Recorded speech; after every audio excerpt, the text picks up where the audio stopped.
Hi everyone. So once again welcome you all on Law Vita. My name is Aradhya Gupta and today in this video we are going to discuss the historical development of international law कि किस तरीके से international law का development हुआ है in the history. ठीक है, किस तरीके से इंटरनेशनल लॉ एंशियंट पीरियड्स में अपने रूट को देखता है, then in the middle ages how it developed, then further in 19th century and 20th century. So we will discuss each of these stage in detail. ठीक है, सो आप ये video को पूरा देखिएगा. इसके अलावा इंटरनेशनल लॉ के और भी लेक्चर्स हमारे लॉ वीटा पे अपलोडेड हैं, तो उसका एक सेपरेट प्लेलिस्ट है. मैं उस प्लेलिस्ट का लिंक जो है वो डिस्क्रिप्शन बॉक्स में दे दूंगी, so you can watch the videos from there. ठीक है, तो लेट्स बिगिन दिस लेक्चर. सबसे पहले बात करते हैं हम एशियन पीरियड की कि किस तरीके से इंटरनेशनल लॉ के रूट्स हमें एशियन पीरियड में देखने को मिलते हैं. So some of the rules of international law have roots in antiquity. यहाँ ये कहते हैं कि इंटरनेशनल लॉ के कुछ रूल्स के जो रूट्स हैं वो हमें एंटीक्विटी में देखने को मिलते हैं, हमें एशियन टाइम से प्राप्त होते हैं. The Jews, Greeks, Romans and Hindus had practice rules regarding war and peace. जो ज्यूस हुआ करते थे, जो ग्रीक थे, रोमन्स थे, as well as the Hindus, उन्होंने भी अपने टाइम में एशियन पीरियड में, चाहे वो वॉर से रिलेटेड हो चाहे पीस से रिलेटेड हो, जितने भी रूल्स हैं उन्हें प्रैक्टिस किया था, उन्हें अप्लाई किया था और उन्हें फॉलो किया था during the war as well as in the peace. ठीक है, ये एक बेसिक जिस्ट था, एक इंट्रोडक्शन था. अब हम लोग स्टार्ट करते हैं the ancient India and international law. Ancient India का और इंटरनेशनल लॉ का क्या रिलेशनशिप रहा है, किस तरीके से इंटरनेशनल लॉ प्रिवेल करता था in the ancient India and how it developed. ठीक है, so I have provided here 10 or 12 points और उस पॉइंट्स के माध्यम से हम पूरा scenario we can easily study. ठीक है, the first point is the ancient Indian literature, particularly Manusmriti, Kautilya's Arthashastra, Ramayana, and Mahabharat, laid down various rules which are similar to modern international law, and they were followed by Raj in the practice. यहाँ ये बोल रहे हैं कि जितने भी हमारे पुराने एंशियंट इंडियन लिटरेचर्स हैं, ठीक है, जैसे कि मनुस्मृति हो गया, कौटिल्य की अर्थशास्त्र, ठीक है, जो हमारे कौटिल्य चाणक्य जी को कहते हैं, उनकी अर्थशास्त्र का पूरी एक नीति थी. ठीक है, बाकी रामायण, महाभारत, जितनी हमारी होली बुक्स हैं या जितने भी हमारे इंडियन लिटरेचर हैं, उसमें कई सारे रूल्स मेंशन हैं. ठीक है, जो कि बहुत ज़्यादा सिमिलैरिटीज़ दिखाते हैं with our today's modern international law. और उस टाइम पे, पहले के टाइम पे जो राज्य हुआ करते थे हमारे इंडिया में, वो एक्चुअल में जो उन लिटरेचर्स में रूल्स और रेगुलेशंस मेंशन थे उनको फॉलो करके ही प्रैक्टिस किया करते थे. ठीक है, and there is a similarity of those principles और those rules with our today's modern international law. Second, in the age of Ramayana and later in the age of Mahabharat, the post of ambassador was reserved for persons of the highest ability, character and status as today. ये बता रहे हैं कि अगर हम रामायण की और महाभारत की बात करें तो उस टाइम पर भी एक अम्बेसडर की पोस्ट हुआ करती थी, और वो पोस्ट उस व्यक्ति को रिजर्व की जाती थी जो कि हाईएस्ट एबिलिटी पर्सन हुआ करता था, जिसका एक हाईएस्ट करेक्टर होता था, plus he used to have a good and high status, जो कि आज के डेट में भी वही सारे नॉर्म्स को जस्टिफाई करके और ध्यान में रखकर ही एक अम्बेसडर की पोस्ट को नियुक्त किया जाता है. ठीक है, वही सेम बता रहे हैं कि प्रोसेसेस और चीज़ें जो थी वो ध्यान में रख के उस टाइम पर भी अम्बेसडर की एक पोस्ट रिजर्व की जाती थी. अच्छा, अम्बेसडर बेसिकली कौन होता है? So he used to be an important person who represent his और her country in the foreign country. ठीक है, मतलब एक इम्पॉर्टेंट पर्सन होता है जो कि हमारी कंट्री को रिप्रेजेंट करता है इन द फॉरेन कंट्री. ठीक है, और हिंदी में हम अम्बेसडर को क्या बोलते हैं? वी कॉल इट राजदूत. ठीक है, राजदूत बोलते हैं इन हिंदी.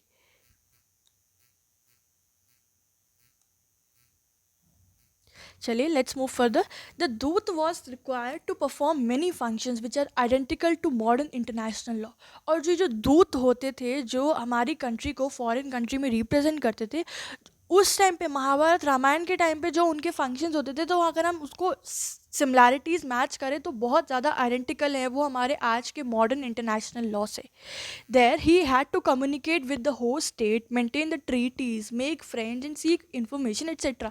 उस टाइम पर वहाँ उस पुराने टाइम में जो हम दूत हुआ करते थे उनके क्या रोल होते थे, उनको कम्युनिकेशन करना होता था विद द होस्ट स्टेट, जिस स्टेट में उनको भेजा जा रहा है, ठीक है, उनके संग एक ट्रीटीज़ मेंटेन करनी होती थी। ट्रीटीज़ क्या होती है? Treaties are basically the written agreement between two और मोर कंट्रीज। इनको हम हिंदी में संधि बोलते हैं, ठीक है, what they are being called as संधि, ठीक है। तो संधि की करते थे, ये उनका काम होता था। इसके अलावा they use to make the friends and they use to seek the information, जो भी रेलिवेंट इन्फॉर्मेशन है जो कि हमारी कंट्री को नीडेड होती है, ठीक है, वो सब इन्फॉर्मेशंस कलेक्ट करके जानकारी लेने के बाद और वो वापस आते थे। तो ये सारे बेसिक कम्युनिकेशंस एंड रोल्स दूत को परफॉर्म करने होते थे। आज के टाइम में भी काफ़ी सिमिलैरिटीज़ है, यही सारे मेन फंक्शंस होते हैं, है ना। Further, ambassadors in ancient India enjoyed immunities and privileges as are provided upon the modern international law. और जिस तरीके से और जितनी इम्यूनिटीज़ और प्रिविलेजेस आज के टाइम में मॉडर्न इंटरनेशनल लॉ में अम्बेसडर्स को दी जाती हैं, उतनी ही और वैसी ही इम्यूनिटीज़ और प्रिविलेजेस एंशिएंट इंडिया के अम्बेसडर्स भी इंजॉय करते थे। अच्छा, इम्यूनिटीज़ का क्या मतलब होता है? They are basically the freedom from the obligations और द ड्यूटीज़, ठीक है। कुछ ऑब्लिगेशन से और ड्यूटीज़ से फ्रीडम मिलती है, दे आर कॉल्ड इम्यूनिटीज़, जिसको हम हिंदी में बोलते हैं उन्मुक्ति। तो कुछ इम्यूनिटीज़ और प्रिविलेजेस होती है जो अम्बेसडर्स जो हैं वो इंजॉय करते हैं, राइट।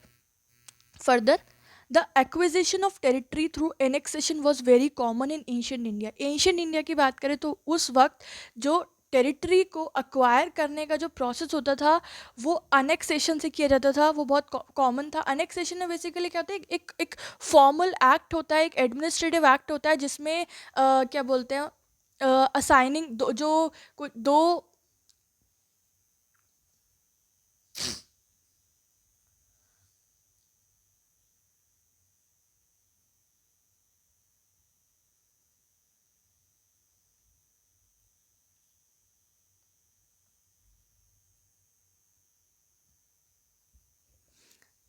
एक फॉर्मल एक्ट होता है जिसके प्रोसेस के थ्रू जो प्रॉपर्टी है वो अक्वायर या बॉट की जाती है, ठीक है। तो अनेक्सेशन प्रोसेस से ही टेरिटरी, कोई भी राज्य, कोई भी जगह जो है वो अक्वायर की जाती थी इन द एंशिएंट इंडिया। इसके अलावा इन पोस्ट वैदिक period the merger of kingdoms into larger units was also prevalent.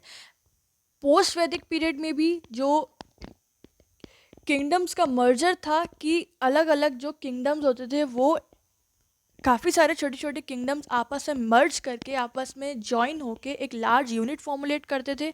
ये चीज़ें पहले के टाइम में होती थी और आज के टाइम में भी होता है। हम लोग आज के टाइम में जो कंट्रीज़ है वो एसोसिएशंस फॉर्मुलेट करती हैं, ठीक है, अपने ट्रेड एंड कॉमर्स को बढ़ाने के लिए और बाकी कुछ ट्रीटीज़ फॉर्मुलेट करने के लिए। So that sort of thing was also used to be prevalent in the ancient India, ठीक है। इसके अलावा the rules of war were also laid down in the ancient Indian literature. इसके अलावा जो एंशिएंट इंडियन लिटरेचर था, जैसे कि मनुस्मृति, रामायण, महाभारत, अर्थशास्त्र, उनमें भी वॉर के क्या रूल्स हैं वो उसमें भी मेंशन थे। According to Manu, to fight and to die in a just war was a good deed indeed. Manu के अकॉर्डिंग युद्ध में लड़ना और मर जाना ये एक गुड डीड है, और उसको बोलते थे कि वीर गति प्राप्त होना, ठीक है। युद्ध से भागना अच्छा डीड नहीं है, बल्कि युद्ध में अगर आप लड़ते लड़ते मर जाओ तो ये बोला जाता है कि आपने अपनी धरती माँ की सेवा में अपना बलिदान दे दिया, आपने वीर गति प्राप्त की, right. Further, emperor Ashoka renounced war as an instrument of national policy during his rule। जब सम्राट अशोक हमारे इंडिया में अपना रूलिंग कर रहे थे तो उन्होंने वॉर को रिनाउंस किया था, वॉर को रिफ्यूज़ किया था। He formally decline to follow war as an instrument of national policy, ठीक है। उन्होंने मना कर दिया कि मैं अपनी राज्य की नीति में वॉर को एक इंस्ट्रूमेंट नहीं बनाना चाहता, मैं एक पीसफुल इन्वायरमेंट और पीसफुल हेल्दी ट्रीटीज फॉर्मुलेट करना चाहता हूँ, और उन्होंने वॉर को रिनाउंस करा था, त्याग दिया था, ठीक है। The use of poisonous weapons और weapons causing unnecessary injury was prohibited in the war. Ancient India में भी जो पॉइजनस वीपन्स होते थे और वो वीपन्स जो कि अननेसेसरी इंजरी कॉज करते थे, ऐसे वीपन्स को प्रोहिबिट किया गया था। Further, king Ram, lord Ram instructed his brother Lakshman not to use weapons of mass destruction. जब भगवान राम युद्ध कर रहे थे तो उस दौरान उन्होंने लक्ष्मण, जो उनके छोटे भाई थे, उनको ये बोला था कि तुम ऐसे वीपन्स का इस्तेमाल मत करो, नहीं करो जो कि मास डिस्ट्रक्शन कॉज कर सकते हैं, जो कि विध्वंस विनाश कर सकते हैं। ऐसे वीपन्स का इस्तेमाल नहीं करो, सिर्फ उन्हीं लोगों को क्षति पहुंचाओ जो कि तुम्हें क्षति पहुंचा रहे हैं, और अनावश्यक जो जिन लोगों का कोई दोष नहीं है, ऐसा अगर आप हैवी वीपन्स इस्तेमाल करोगे तो इससे जिन लोगों का कोई दोष नहीं होता वो लोग भी उसमें सफ़र या इंजर्ड हो जाते हैं, तो ऐसा नहीं करना है, ठीक है। Further the prisoners of war were treated with humanity, और एंशियंट इंडिया में जो भी वॉर के प्रिजनर्स होते थे, वॉर के जो भी कैदी होते थे, दूसरे कंट्री के जो भी कैदी या दूसरी पार्टी के जो भी कैदी होते थे, उनके संग ये रूल था कि उनके संग आपको ह्यूमैनिटी के साथ, दया भाव के साथ और मानवता के साथ ट्रीट करना है, ठीक है। उनके संग किसी भी तरीके का गलत व्यवहार नहीं करना है, ठीक है। इसके अलावा it shows that certain rules of modern international law existed in the ancient India, और जितने भी ऊपर हमने चीज़ें पढ़ी इससे पता चलता है कि कहीं ना कहीं हमारा जो आज का मॉडर्न इंटरनेशनल लॉ है उसके कुछ रूल्स और सर्टेन रूल्स एंशिएंट इंडिया में एग्जिस्ट होते थे। Clear? Research may prove that a number of rules of modern international law were originated and practiced in ancient India, और बहुत सारी researches ने ये already prove कर दिया है कि that the number of rules of modern international law वो originate हुए हैं और practice हुए हैं since the ancient India. So like this you can see that how the international law was already prevailed and how it originated since the ancient India. ठीक है, चलिए अब आगे बढ़ते हैं। अब हम देखते हैं मिडिल एजेस में किस तरीके से इंटरनेशनल लॉ प्रिवेल कर रहा था और कैसे उसमें हमें आज की आइडेंटिकलिटीज दिखाई देती हैं। Right, in the middle edges international law developed in Europe mainly. अगर मैं मिडिल एजेस की बात करूँ तो मेनली इंटरनेशनल लॉ जो है वो यूरोप में डेवलप हुआ था, ठीक है। Do remember this, because of its disintegration into a great number of states after the breakup of Roman empire. जब यूरोप में रोमन एम्पायर का ब्रेकडाउन हो गया था, ठीक है, वो सत्ता से हट चुका था, तब क्या हुआ था उस दौरान कई सारे जो स्टेट्स थे वो डिसइंटीग्रेट हो गए थे into a great number of states. मतलब डिसइंटीग्रेट का मतलब है कि वो ब्रेक डाउन हो गए थे into different and great number of states. उसके बाद मेनली इंटरनेशनल लॉ का एक डेवलपमेंट हुआ था in the Europe. Right, the necessity of law arose to deal with the international relations of these sovereign states. Mainly जो necessity arise हुई थी international law की वो इसलिए हुई ताकि जो जितने भी सॉवरेन स्टेट्स हैं उनके बीच में एक इंटरनेशनल रिलेशंस को डील कैसे करना है। तो तब जब एक लगा कि किस तरीके से डीलिंग्स होंगी, किस तरीके से संधियाँ होंगी, किस तरीके से वॉर होगा, पीस होगा, तो उस दौरान एक फीलिंग है कि हाँ there is the necessity of some law जो कि इन चीज़ों को रेगुलेट कर सके। अच्छा, सॉवरेन स्टेट्स कौन से स्टेट्स होते हैं? They are such states which are having defined territory that that can administer its own government and is not subject to or dependent on any other power, like our India, right? They carried on trade and commerce with each other which led to contribute many rules relating to sea.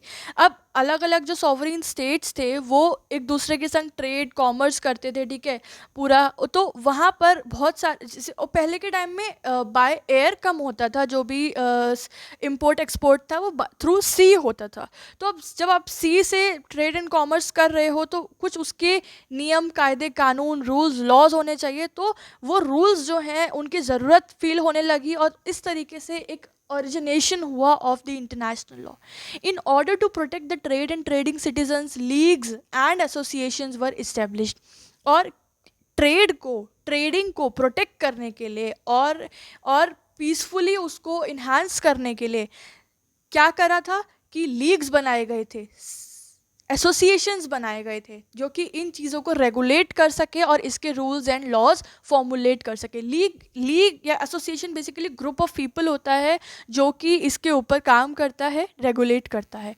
It became customary by that time to send and receive diplomatic agents in other countries and to establish permanent legation. और उस time पर ये चीज़ बहुत customary हो गई थी, has been the part of the norm कि एक कंट्री दूसरी कंट्री में अपने डिप्लोमेटिक एजेंट्स भेजते थे। Diplomatic agents they are like ambassadors, और इनको हम डिप्लोमेटिक इनवॉइस भी बोलते हैं, जो कि दूसरी कंट्री में जाके अपनी बात रखते थे, अपना जो भी ट्रेड एंड कॉमर्स के प्रस्ताव हैं उन्हें रखते थे, ट्रीटीज़ जो उन्हें फॉर्मुलेट करनी है, मर्जर्स जो करने हैं उसकी बातचीत करते थे, राइट।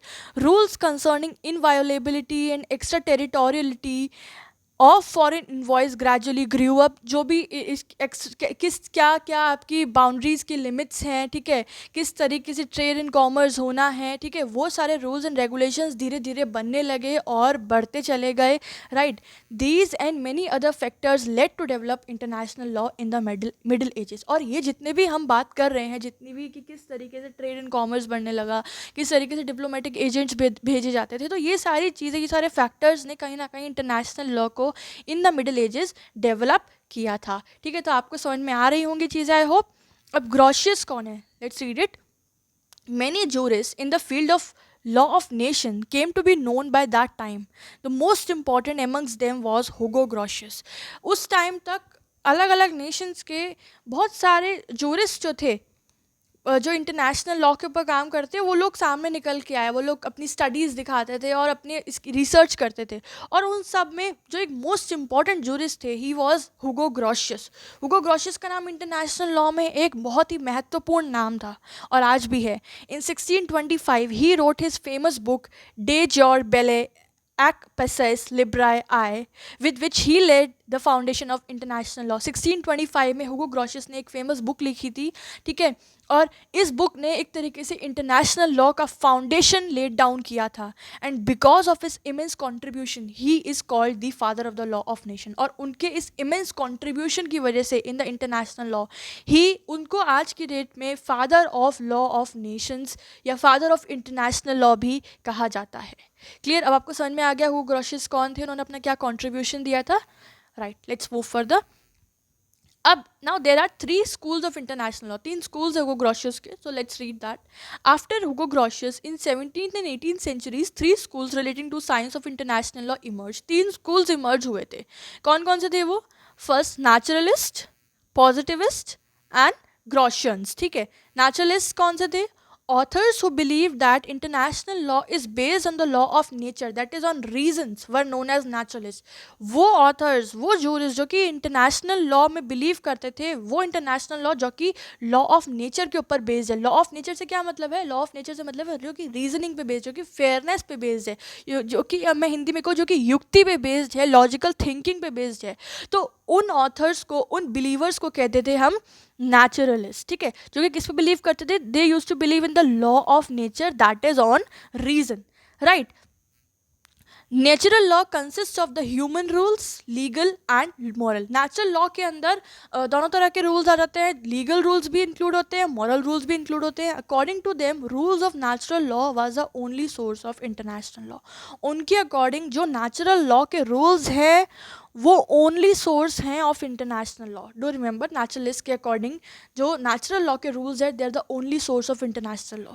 और the most important point here, the leader of naturalist was a German jurist Pufendorf. ये क्वेश्चन कई बार आपके जहाँ पर भी इंटरनेशनल लॉ सब्जेक्ट का आ रहा है, आपके इन्वॉल्व है, कंपटीशन का एग्जाम हो चाहे आपका यूनिवर्सिटी एग्जाम हो, ये क्वेश्चन काफ़ी दफ़ा आ जाता है, एमसीक्यू फॉर्म में भी आ जाता है. तो you must know that who is a leader of naturalist school in international law. So he is a German jurist जिसका नाम है Pufendorf.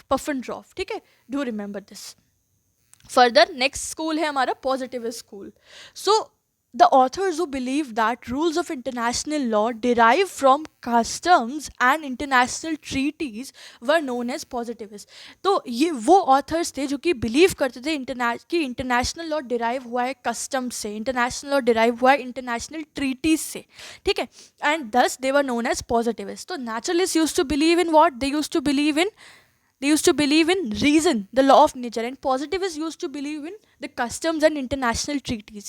It is based on the consent of the states, which may be given either expressly or in treaty or implied as in a customary rule. ठीक है, basically इसमें क्या होता था कि ये स्टेट्स की कंसेंट के ऊपर बेस्ड है कि अगर वो स्टेट्स कंसेंट देते हैं, चाहे वो एक्सप्रेस वे में दे रहे हैं, चाहे वो इम्प्लाइड वे में दे रहे हैं, और तो अगर वो ट्रीटी अपनी उस संधि का पार्ट बनने के लिए अपनी कंसेंट देते हैं, ठीक है, और फिर उस इंटरनेशनल ट्रीटी में इन्वॉल्व होते हैं, तो वो उसके बेसिस पे जो, या उन रूल्स पे, उन कस्टम्स पे जो इंटरनेशनल लॉ बेस्ड है और उन ऑथर्स, वो ऑथर्स जो उन रूल्स ऑफ इंटरनेशनल लॉ पे बिलीव करते हैं, they use to be known as positivist. ठीक है, तो इससे बेसिकली involved है the consent of the states in the treaties, either expressly or implied. Thus positivists completely denied the notion of natural law as a part of international law. इसमें positivists ने जितने भी positivists थे वो लोग natural law के concept को, natural law के notion को completely ignore करते थे और उसको denied करते थे. अच्छा, positivists के leader का क्या नाम है? The leader of positivists were Bankershock and Moser. ठीक है, इनके पॉजिटिविस्ट के लीडर्स का नाम है बैंकरशॉक एंड मोजर, और नेचुरलिस्ट के लीडर का नाम था पुफेनड्रॉफ. क्लियर? फर्दर थर्ड आपका स्कूल है ग्रॉशियंस. Authors who were of the view that the rules of international law derive from the positive law as well as from the natural law were known as Gaussians. ठीक है, बहुत simple है ये. Gaussians वो group of authors थे जो कि दोनों अपर स्कूल, जो ऊपर अभी हमने दो स्कूल डिस्कस किए, natural school and positive school, दोनों स्कूल्स में बिलीव करते थे, वो कहलाते थे Grotians. They gave equal importance to both. उन्होंने दोनों के दोनों पॉजिटिव लॉ और नेचुरल लॉ को इक्वल इंपॉर्टेंस दी थी, और इसके मेन एक्सपोनेंट्स, मेन लीडर्स थे वॉल्फ एंड वैटल. कौन थे? Wolff and Vattel. ठीक है, ध्यान रखिएगा आप ये. तो ये हो गए हमारे 3 स्कूल्स ऑफ इंटरनेशनल लॉ. अब हम देखते हैं हाउ, बेसिकली वो 17 और 18 सेंचुरी की बात हो रही थी. अब हम देखते हैं international law in the 19th century. ठीक है, how the international law derived in 19th century. In 19th century, though the 3 schools existed, positivists had upper hand. ठीक है, 19th century में तीनों ही स्कूल्स एग्जिस्ट करते थे जो अभी हमने पढ़ा, natural school, positive school and Grotian school. लेकिन पॉजिटिविस्ट स्कूल जो था उसको सबसे ज़्यादा सुप्रीमेसी मिली हुई थी, या फिर I can say that was the advantaged school among all 3. ठीक है, the number of jurist including Westlake, Phillimore, Maine, Twiss were of the view that international law is based largely on the consent of the states. क्योंकि positivist में वही था कि it was based on the customs कि and upon the consent of the states. तो जितने भी मैंने अभी जूरिस्ट के नाम लिए, इन लोगों का बेसिक व्यू यही था कि जो इंटरनेशनल लॉ है वो लार्जली डिपेंड करता है और बेस्ड है upon the consent of the states. They give little importance to the law of nature. यहाँ पे ये जितने भी जूरिस्ट हैं ये लॉ ऑफ नेचर को या फिर रीजनिंग को कम इंपॉर्टेंस देते हैं. They give more importance to the customs and the consent of the states, right? In the 19th century, international law developed rapidly. International law, which was confined only to Europe and to Christian states in earlier centuries, extended to other parts of the world due to emergence of a number of states. देखिए, middle ages तक जो हमारा international law था वो Europe तक confined था, लेकिन यहाँ 19th सेंचुरी में आते आते जो हमारा इंटरनेशनल लॉ का एम्बिट था, जो कॉन्सेप्ट था, वो और ज़्यादा एक्सटेंड हुआ और हमारे वर्ल्ड के अलग अलग पार्ट्स में इसका जो डेवलपमेंट है वो होने लगा. कारण ये था कि बहुत सारे अलग अलग स्टेट्स जो थे वो इमर्ज हो रहे थे, क्योंकि जो एक स्टेट था वो डिसइंटीग्रेट हो रहे थे और they were settling up of the different number of states. और यही कारण था कि इंटरनेशनल लॉ अलग अलग पार्ट्स ऑफ द वर्ल्ड में डेवलप हो रहा था. Modernization of world transport and communication help to the development of international law. और मॉडर्न ट्रांसपोर्ट का डेवलपमेंट होना, कम्युनिकेशन चैनल्स का डेवलप होना भी एक बहुत इंपॉर्टेंट रोल प्ले किया in the development of international law. The Congress of Vienna was a landmark. Congress of Vienna, do remember this, this is a very important Congress. The Congress of Vienna was a landmark event in this respect, where many rules of international law were formulated. For example, rules relating to classification of diplomatic agents and international rivers. Congress of Vienna एक बहुत ही important और landmark event है. Landmark से मतलब होता है that such event or such development that marks a turning point. ठीक है, या फिर कोई ऐसा इवेंट जो कि बहुत रिकॉग्नाइज इवेंट होता है. तो कांग्रेस ऑफ वियना जो थे उसने बहुत सारे इंटरनेशनल लॉ के रूल्स बनाए गए थे इस कांग्रेस ऑफ वियना में. ठीक है, जैसे कि rules relating to classification of diplomatic agents. Diplomatic agents का आगे हम लोग एक सेपरेट चैप्टर पढ़ेंगे, उसमें हम देखेंगे कि there are different classification of diplomatic agents. इसके अलावा इंटरनेशनल रिवर्स के क्या रूल्स रेगुलेशंस थे, एक्स्ट्रा टेरिटोरियलिटी का, हाई सी का क्या रूल्स था, they all were being discussed and formulated in this congress of Vienna. तो ये है गाइज हमारा the international law in the 19th century. अब हम लोग लास्ट अपना डिस्कस करेंगे यार इंटरनेशनल लॉ इन 20th सेंचुरी. ठीक है, so let's see. In 20th century, the writers stressed that the consent of the state is the basis of international law.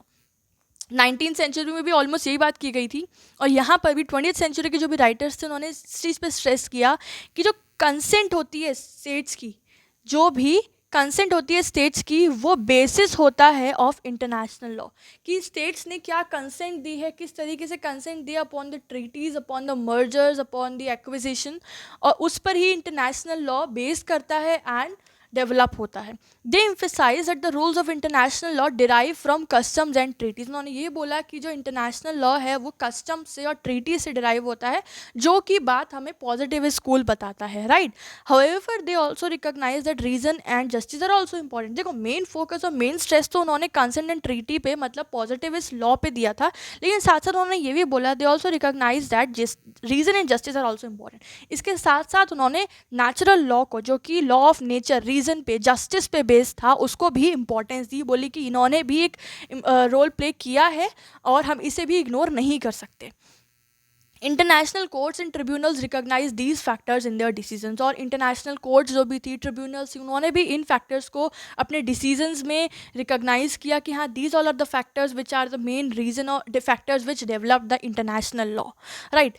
Oppenheim rightly concluded that Gaussian school come nearest to expressing correctly the present legal position. Oppenheim ने क्या बोला था? Oppenheim ने कहा कि जो Gaussian school है, जो कि दोनों positive school and natural school को इक्वल इंपॉर्टेंस देता है, वो एक्चुअल में हमें करेक्ट पोजीशन बताता है, जो कि हमारे प्रेजेंट लीगल पोजीशन की है, वो उसको ही एक्सप्रेस करता है. तो actually Gaussian school is a perfect school which represent our present legal situation and position. In 20th century, factors which contributed largely to the development of international law. अब हम कुछ वो factors देखते हैं जिन्होंने largely contribute किया upon the development of international law. So here we are having 4 factors. ठीक है, पहला क्या है? First is organization of universal character were set up like League of Nations, UNO for maintenance of world peace. पहला एक बहुत important जो कि कंट्रीब्यूशन रहा है, अलग अलग ऑर्गेनाइजेशंस का सेटअप होना, जो कि यूनिवर्सल कैरेक्टर के थे. यूनिवर्सल कैरेक्टर से मतलब जो कि सारे जो the which used to be applicable upon all the states of the world. ठीक है, जैसे कि लीग ऑफ नेशन फॉर्मुलेट हुआ था, united nation of organisation establish हुआ था, जो कि वर्ल्ड पीस को मेंटेन करता है. वर्ल्ड पीस और क्या नाम है, किस तरीके से हार्मनी सेटअप की जाए एमंग ऑल द नेशंस, उन सारे प्रिंसिपल्स को प्रमोट करता है और उसको फेवर करता है, right. Further, secondly, setting up of international courts like Permanent Court of International Justice in 1921 and International Court of Justice in 1946 have solved many legal disputes of the states. In international courts का setup होना, PCIJ का setup होना, ICJ का setup होना, इन्होंने कई सारे states के आपस के जो भी लीगल डिस्प्यूट्स थे उन्हें सॉल्व किया, और इस तरीके से इसने भी एक important as an important factor role play किया in the development of international law. Third, handling of social, cultural and economic problem of the states by international organizations. जितनी भी इंटरनेशनल ऑर्गेनाइजेशन बन रही थी, जैसे कि UNO और UNO के जैसे जनरल असेंबली, सेक्रेटेरिएट, तो इन जो ये ऑर्गेनाइजेशंस थे, इन्होंने स्टेट्स के जितने भी social, cultural and economic problems थे उन्हें हैंडल किया. तो इस तरीके से इन इंटरनेशनल ऑर्गेनाइजेशंस ने एक इम्पॉर्टेंट इवेंट सेट किया in the present century, right. And fourth, codification of international law has been an important feature of international law in the 20th century. देखिए, 20th century में international law का codification हुआ, और ये एक बहुत ही ज़्यादा इंपॉर्टेंट फीचर है इंटरनेशनल लॉ का और इंटरनेशनल लॉ के डेवलपमेंट का. कोडिफिकेशन से बेसिकली मतलब क्या होता है? देखो, इसको हिंदी में बोलते हैं संहिताकरण. बेसिकली इट मीन्स इसमें कोई नया लॉ क्रिएट नहीं किया जाता है, rather it is a process of collecting and restating the law in a certain rules जो कि ऑलरेडी प्रिवेल करते हैं, पर उनको एक सिस्टमैटिक कोड में अरेंज करना, that is actually known as codification. तो इंटरनेशनल लॉ का कोडिफिकेशन हुआ था 20th सेंचुरी में. That was a key factor in contributing towards the development of international law, है ना. International law has not only remained limited only to the relation of states, but international organizations, individuals, and MNCs have all also been regarded as subject of international law. और international law सिर्फ और सिर्फ state के relations तक ही limited नहीं रहा, rather international organisations पे भी एप्लीकेबल हुआ, इंडिविजुअल्स पे भी एप्लीकेबल हुआ, और जितनी मल्टीनेशनल कंपनीज थी उनको भी वो सब चीज़ें भी इंटरनेशनल लॉ का सब्जेक्ट बने. तो आप देख सकते हैं इस तरीके से डेवलपमेंट हुआ इंटरनेशनल लॉ का. A number of new rules have been formulated to meet innumerable new situations, और बहुत सारे नए नए रूल्स फॉर्मुलेट किए गए to meet the innumerable new situations. So this is all about the historical development of international law. हमने काफ़ी सारी चीज़ें इसके अंदर कवर कर ली हैं, and I think this is all perfect. हमने एंशियन इंडिया में कैसे डेवलपमेंट हुआ देखा, middle ages, then the three schools, 19th century and 20th century. So this was it from my side for today's lecture, and if you have any doubt you can ask me in the comments section, and if you like this content and if you like the explanation too, then you can give it a like. You can share you can share this video with your friends. So this was it everyone. If you're new one watching it for the first time, you can subscribe to Law Vita. Then I'll meet you up with the next video with the next content. Till then, take care, have a good day, bye bye.